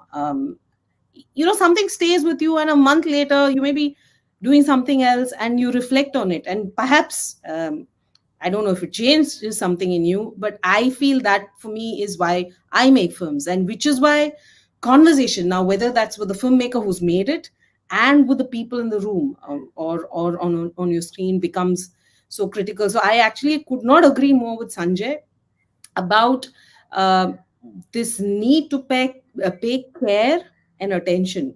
If you're doing a physical screening, how do you mount the film and how do you project the film, to me is a very important thing, because we know, like, every frame, every cut, the kind of effort that goes in to who is the person you're bringing into the conversation, what is the kind of discussion that ensues. So that thing of care, which is equally important, not just for an online thing but an offline festival as well. Sorry, I didn't mean to ramble, but Mm, good mm. point. No, thanks. It's a great point. Yeah, yeah. I'm going to ask another question from our audience. This is Aju John again. He asks, and he says, ideas of commons, public archiving, etc., are diametrically opposed to copyright. So, are filmmakers willing to give up their work to the public domain? Um, I think this is a very much an individual choice, and I think I think different filmmakers will react differently. But I can yeah, I Amudan, can why don't you? in our film festival, we always in our entry form we always have a clause in the end. We say that I allow the festival to keep the film with them for their future non-commercial film screenings. So we make such a deal with the filmmakers, and they give the film to us. Only thing is, we need to inform them whenever we do a film screening. I think it's possible. It's not that filmmakers will not allow it. And if you can, the people who are organizing film screenings have a plan. I think one can convince the filmmakers, and it's possible. People have given the films free of cost to us, and we have screened them regularly, provided we keep them posted. Right. It's possible. Also, Yeah, our coming back. experience is also the same actually. One sec, Sorry, just yeah. one other question about Sanjay Cox, the other earlier point about the audience, the diverse audience. When we have a film screening across a city, for an example, we do a film festival in Chennai, we do multi-venue film festival. So like seven, eight venues. In the process, what do we do that, like, by going to a particular venue, and the particular venue has a particular set of audience. So you're reaching that, so if you have multiple venues, so you're basically reaching different kind of particular audiences, and that's the way so there is no one set of audience. So I'm sure all of many filmmakers know that when we go for a tour, like I come to Delhi, I do 10 screenings, then I definitely meet all kinds of audiences, colleges, film clubs, and action, I mean NGOs, or whoever wants to screen the film. So in a particular tour itself, one can meet diverse audiences, or so it's possible. Maybe can I ask Amudan a question? Amudan, directly, I want to ask you this question because I'm fascinated by this. The number of film festivals you're able to organize around different themes, or I know Madurai, Chennai, but there's always something, social justice film festival. How easy or difficult do you find it personally to get these spaces, get the films? I think these are not big festivals necessarily, but you are constantly able to keep something going. So it's just Yeah. how difficult or easy is it for you to organize? There are two elements in it. One, in the process of making some, like for example, Madurai, we have done some 23rd festival. So there are so many festivals. You do so many festivals. In the process, you have a large number of films with you, and it's a crime not to use them. It's a kind of, you have so many good films, and you feel like showing, and because you're going on showing films, people continuously invite you, ask you, can you show a film on this topic, on this particular event, Environment Day, Women's Day, Workers Day, Children's Day, all kind of. So people keep asking you, so you get addicted to the film screening. That's one thing. Other thing, in the what we do in the multiple venue film screenings, you also empower, quote unquote, empower the smaller venues, because it's not your program alone. When you go with a package of films to a small film club or a college or a school, I may think it's my festival, but it is also their festival. It is also, they're also happy to organize a film screening, and it becomes part of their report or program. They're very proud about it, because after some time they start giving interviews to media about the festival. It's like our festival. We did a festival. We brought Lalit Vachana. We showed Sanjay Cox films. They start owning the festival. So if you're as a curator and organizer, if you have that mind of allowing people to own the festival, and it's possible. And other thing is that it's they become equal partners, and you involve them in the curation, you involve them in programming, and you involve them in publicity, everything, so that they don't charge anything. There's a key element, no, they give you equipment, they give you hall, they give you electricity, they give you AC, everything, but they should not charge us. It's a very important thing. So that is also a part. See, many festivals actually, one can't do the festival because you do it in a public hall, and you spend 1 lakh per day on equipment. That's a big expense. So that is one, from the right day one, we avoided that. You associate with the institution so that they take care of everything. And in the process, for an example, I remember one festival in which we had Madhusri's retrospective, one of the colleges in Madurai. She was there, and she was a very experienced filmmaker. She must have gone to many festivals and colleges, institutions. She goes to a small hall. She goes to the college, and she goes to a hall, and it's very badly organized. She starts telling them how to organize a film screening.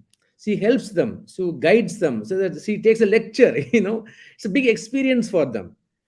So when you bring a filmmaker to a venue, they also get that's why I use the word empowered. You have these internationally renowned filmmakers who must have gone to many venues. So they come here and they tell you how to, plug a cable, how to. For example, in many venues, they switch on the light and the title is on, the credit is on. Even the simple thing like, switch on the light. So filmmakers come and shout, they say, don't put on the light. Even that works, actually. That connection works. Let the film end. Don't put on the light. Let us see the credit, entire credit. So that And process is a film education. It's so you keep on. So that is how you create quote unquote cultivate venues also. We need to cultivate venues also. That's how we do it. time for one last question, and I'm just going to make this open. This is more in the nature of a comment question. Shilpi Gulati asks or says, in Indian documentary historiography, we have not recognized the contribution of film festivals like Experimenter that brought out a new conversation on the aesthetics of non-fiction moving images. It was also responsible for excavating filmmakers like Pramod Pati from the FT archive and drawing new lineages, perhaps within a new vision for a hybrid mode of film festivals. So now I think this is the question. We can also think through a new curatorial design that brings together all kinds of documentary traditions, activist, experimental, character-driven, etc., to expand the idea of what is a documentary. Anyway, I wanted to throw it open. I mean, I'm not sure it's not being done, but anyway, there's a new curatorial design that brings together all kinds of documentary traditions, to expand the idea of what is a documentary. Perhaps it is the time to think through curation in a different way. Would love to hear your comments. So please, I mean, this is something actually all of you can, sort of respond to. And yes, Sanjay? Can I just wanted to add one thing to the last thing and then a small comment on this. On this business of copyright, I think that I'll say this much, that as far as I know, that there are exceptions of filmmakers who are extremely tight-fisted about their films, and we won't take names in a public forum. But by and large, it has been my experience that so long as we know that no one else is making money out of it, like Amudan said, that non-commercial screenings, people are quite happy to give their films. But there is also a little bit of forethought in that step, and I'll point it out. When we first started making VHS tapes and DVDs of our films, very often small festivals would ask for a DVD or a VHS, and obviously you gave it to them free of cost. But you found that in the life of a film, let's say over a 3-year lifespan, if you gave away 10 DVDs, eventually many more people bought that film. And so the only what is the kind of a revenue that a filmmaker like myself would ever get out of a film was basically overseas buyers, right? People like Semis, for example. Now, how do people like Semis even begin to understand the significance of a film unless they hear about it? So I'm just saying that I used to tell younger filmmakers that it's in your interest to be generous with copies of your film to people who are not going to make money out of it, because should that situation arise when somebody actually wants to buy it, then if you're sitting on your film like it was the most precious thing in the universe, well, nobody's ever going to hear of your film, darling. So you really need to whatever.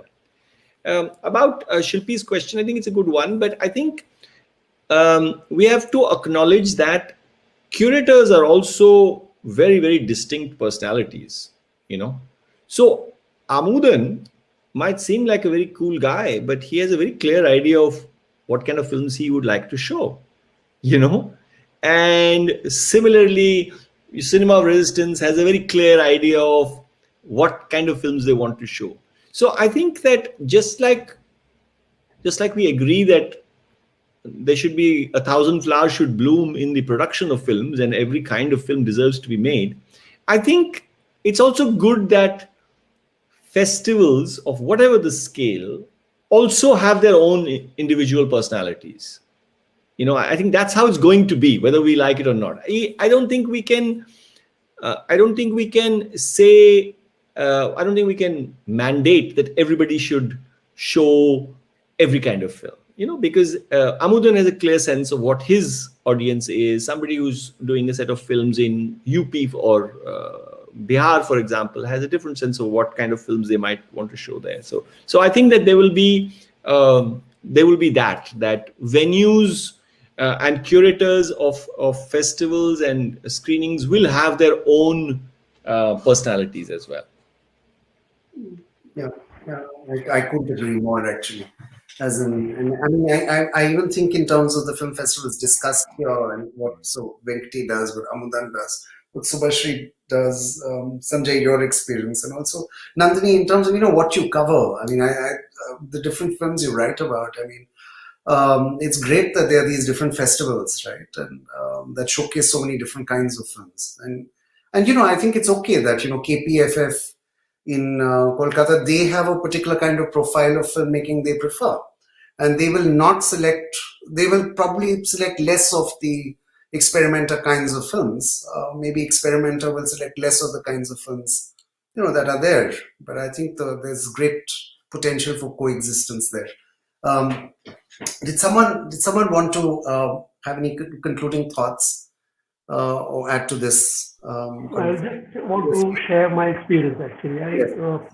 I had curated a package titled Artist Cinema. Basically, films not made for film festival or for a film audience. Actually, they are actually films made by artists, commission projects. Artists who have shown it in galleries, biennales, and all that. Like Sudarshan Shetty, DG's career, a whole lot of them. They have made a lot of films which are actually shown as part of their own shows or video installations, biennales, and all that. So what I did was actually I brought those films together and put it as a package in a film festival. So what happened is I had a very interesting experience. I had shown it in MIF at Amudan's place in Chennai and Madurai in Trivandrum, many places actually. So what happens is the kind of viewership in a film festival expects a particular kind of film. They are used to certain kinds of films. So what these films come from a totally different background. They work because they have much more freedom with form, and they work with different kinds of materials like text and images and all kinds of things, which actually when shown in a festival space created a lot of curiosity and interest. People were excited about this use of new methods of showing and totally different take on the form of talking about a particular theme.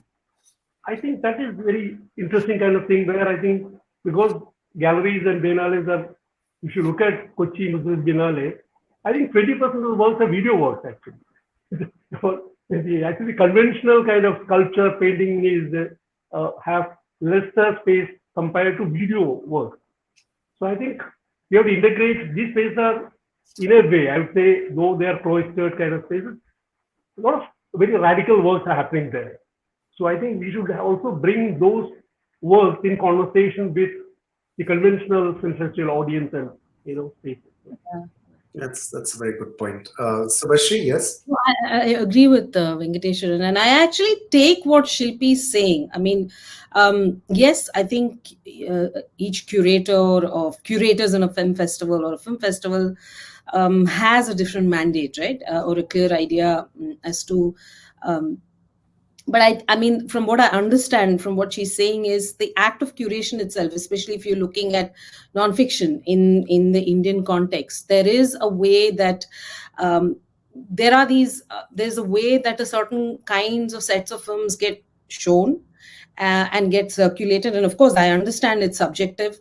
I think perhaps what she's also pushing us, for those of us who curate, to expand the notion of what is experimental, or what is the political film, or what is the artist film. And I do feel that that there are very kind of easy categories, not easy, but categories in which I think curation is still there. And I think perhaps she's asking us to reflect, or at least that's how I see it, as thinking of different ways of curating. And of course, it's subjective. And I take your point, Shilpi.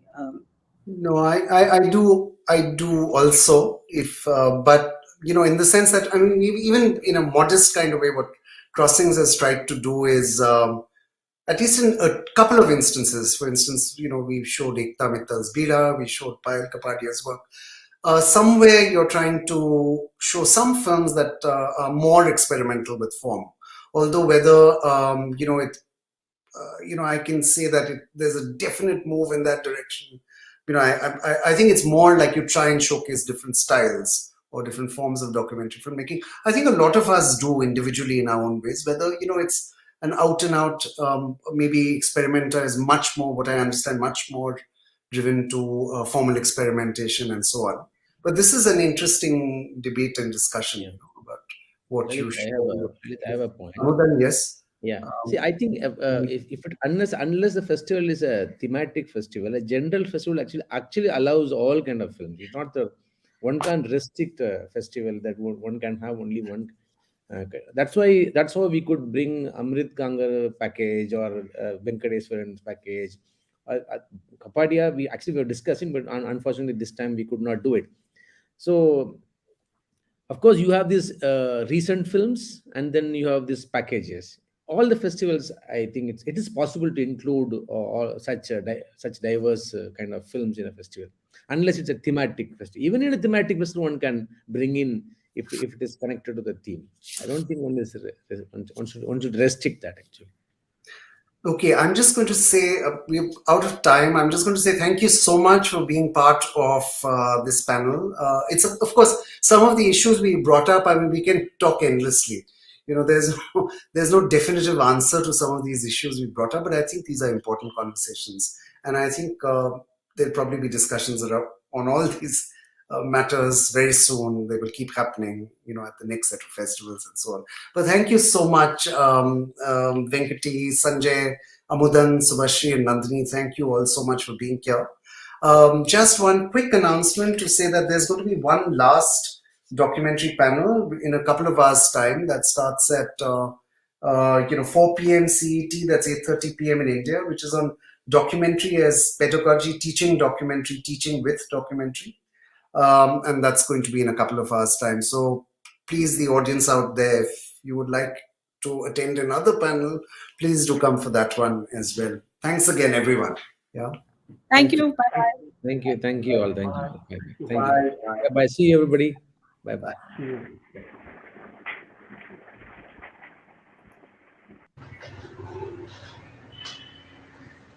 Bye-bye, Nandini. Bye, Amudan. Exit. Bye, Nandini. Bye, Amudan. Bye. Okay, exit.